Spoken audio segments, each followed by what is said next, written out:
Agora vamos falar sobre os tipos de fundos de investimento, tá? Então, primeiramente, vamos falar sobre os fundos de renda fixa, tá? Então, o fundo de renda fixa, ele investe pelo menos 80% do patrimônio líquido em ativos de renda fixa, que acompanham ou juros ou índices de preços, certo? E os fundos de renda fixa, eles podem ser caracterizados como longo prazo ou como curto prazo. Eles vão ser caracterizados como longo prazo se o prazo médio da carteira superar 365 dias, tá? Então, após o prazo médio, se o prazo médio for maior do que um ano, o fundo ele passa a ser o fundo de renda fixa ele passa a ser chamado de longo prazo. E aí é proibida a cobrança de taxas de performance para a maioria dos fundos de renda fixa, a não ser para fundos de renda fixa destinados a investidores qualificados e também para fundos de renda fixa de dívida externa, beleza? Então vamos falar agora sobre os tipos de fundos de renda fixa. Primeiramente, fundos de renda fixa a curto prazo. O fundo de renda fixa a curto prazo ele aplica exclusivamente em títulos públicos, federais, ou em títulos privados de baixo risco de risco de crédito equivalente. Tá? O prazo máximo dos títulos em carteira no fundo de curto prazo não pode ultrapassar 375 dias e o prazo médio dos títulos em carteira tem que ser inferior a 60 dias. Nesse caso, é necessário que o fundo de renda fixa ele tenha o sufixo curto prazo na sua denominação. Então tem que estar escrito fundo de renda fixa curto prazo, tá? Tem que estar escrito curto prazo na denominação do fundo. Bom, agora fundo de renda fixa referenciado. Esse ele é um pouquinho diferente, ele tem que aplicar 95% dos ativos de carteira para acompanhar um índice de referência. Além disso, 80% desses ativos têm que ser de baixo risco de crédito. E é permitida a utilização de derivativos, mas apenas para proteção, para hedge. Tá? Na, na denominação do fundo, também tem que ter o sufixo referenciado, seguido do nome do índice. Então, por exemplo, fundo de renda fixa referenciado IPCA, ou fundo de renda fixa referenciado Selic, beleza? Bom, aí a gente tem também o fundo de renda fixa simples. O fundo de renda fixa simples é o fundo de risco mais baixo que tem. Ele investe 95% dos ativos ele investe 95% do valor do patrimônio líquido em títulos da dívida pública federal ou títulos de instituições financeiras com características de risco semelhantes.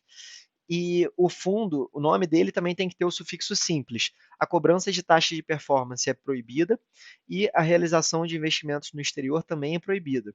Também não é permitido concentração de investimentos em crédito privado e nem a transformação do fundo ou a mudança do fundo para fundo fechado. Tem que ser um fundo aberto, beleza? A lâmina, e sempre a lâmina de informações desse tipo de fundo, de um fundo de renda fixa simples, tem que comparar a performance desse fundo com a variação da taxa Selic, tá? Porque um fundo de renda fixa simples, no final das contas, ele vai variar de acordo com a Selic, ok? Bom, e aí por último, para fechar fundos de renda fixa, tem o fundo de renda fixa de dívida externa, que ele vai aplicar 80% do seu patrimônio em títulos da dívida externa, de responsabilidade da União, do governo federal, e esses fundos, eles podem sim cobrar taxa de performance, beleza? Bom, então falei sobre fundos de renda fixa, agora vamos falar sobre fundo cambial. O fundo cambial ele tem como principal fator de risco a variação de preços de moedas estrangeiras ou derivativos relacionados. Tá? Pelo menos 80% dos ativos em carteira tem que pertencer a alguma dessas classes. Tá? Só que é importante dizer o seguinte, galera, o pessoal confunde muito isso.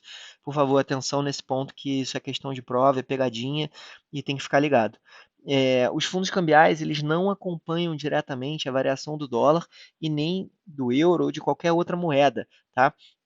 Os fundos cambiais eles têm um fator de risco atrelado a moedas, mas muitas vezes o mercado que vai estar relacionado a esse fator de risco é o mercado de juros ou de derivativos. Tá? Então, não quer dizer que um fundo, por ser cambial, ele vai acompanhar diretamente a variação de uma moeda. Beleza?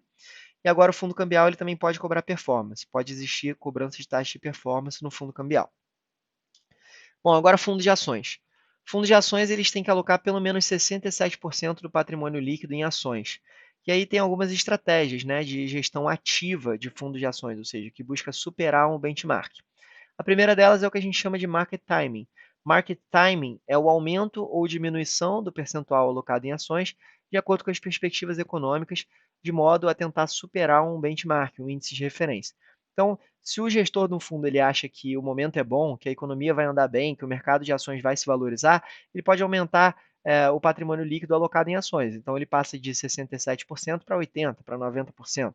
Da mesma forma, se ele acha que o mercado vai mal, ele pode reduzir de 80%, de 70% para 67%, tá? Até o valor mínimo de investimento em ações do fundo, que é de 67% do capital total. Beleza? Outra estratégia é stock picking, ou seja, maior exposição a empresas ou setores específicos. E por último, a estratégia de arbitragem, né? A gente viu que a arbitragem ela vale não só para o mercado de derivativos, mas também para o mercado de ações. Então, uma estratégia de arbitragem no mercado de ações, por exemplo, seria comprar e vender o mesmo ativo utilizando títulos ou mercados diferentes. É você, tipo, por exemplo, comprar a ação da Petrobras na Bolsa brasileira e vender a ação da Petrobras na Bolsa de Nova York. Tá? Você está comprando e vendendo Petrobras, só que você está utilizando mercados diferentes. Beleza? E aí, por último, falando sobre os fundos multimercado. Fundos multimercado são aqueles que não há compromisso de concentração em nenhum fator específico de risco. Então, o gestor ele tem liberdade para investir em classes de ativos distintas. O fundo multimercado ele pode cobrar taxas de performance e também pode utilizar derivativos para se alavancar. Bom, vou parar um pouquinho aqui para ver se tem alguma dúvida, tá? Vamos lá. É, o gestor tem a liberdade de escolher o benchmark? Sim, desde que o benchmark respeite a política de investimento do fundo. Então, por exemplo, não faz sentido um fundo de renda fixa ter um benchmark Ibovespa, tá? Isso não existe. Mas um fundo de ações pode escolher como benchmark, por exemplo, o Ibovespa ou o IBRX, tanto faz. Ah, quando atinge a linha d'água, a taxa é calculada em cima do benchmark ou da performance anterior? É, a taxa vai depender. Existem dois tipos de linha d'água. Existe a linha d'água rígida e existe a linha d'água também, digamos assim, mais flexível, né? Então depende da linha d'água. Não se preocupe que isso não cai em questão de prova. Dilmara. Então, quando ultrapassa 100% do benchmark, é aplicado 20% de taxa de performance no valor que excedeu. Então, na verdade, a taxa de performance é isso, Igor, varia por contrato. Só que é muito comum a indústria cobrar 20% de taxa de performance. Então, a maioria dos fundos cobra 20%, só que isso não é uma obrigatoriedade, beleza?